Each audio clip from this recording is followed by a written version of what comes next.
If you're looking to update your living room and you like the color blue, today is for you because I'm going to be talking about how to use blue color palettes. And I'm going to give you 5 tips for how to work blue into the color palette of your living room. And I'm going to share examples for each one of these 5 things. If you want to use blue in your living room, you don't have to paint the walls of your living room blue. In this first example, the walls are blue and they've used blue paint to set the color palette. But in this second living room, the walls are neutral, but the living room still has a lot of blue in it. The second thing I've talked about a lot before when you're looking at color is that color can really be used to set a mood, and blue is typically a cool color, but you can warm it up. In this first light blue example, the tone of the room is really cool and it makes the living room feel more relaxing and serene. But in the second living room, where blue is still a big part of the color scheme, they've used more of a grayed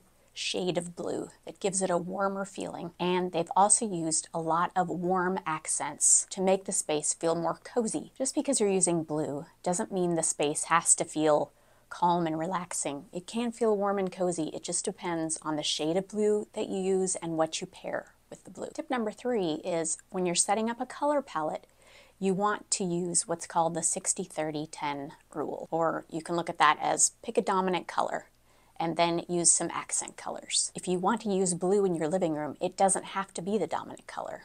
It can be an accent color. In this first example, the dominant color is white, and they've used a turquoisey blue in the rug and the artwork as the secondary color. Along with the 60-30-10 concept, there's a rule about dispersing the color around your room. If you want blue to be part of your color scheme, you don't want to use it in just one place. You want to sprinkle it around the room in different elements. In this example, the living room is really pink and blue. They've used blue in a lot of places around the room. They've used it in the curtains, the chairs, it's a little bit in the rugs, and it's in the throw pillows. The fourth tip is that anytime you're doing a color palette in any color, you need to consider the fixed elements in the room that you can't change and incorporate those into your color palette. In this example, a lot of times that's the flooring.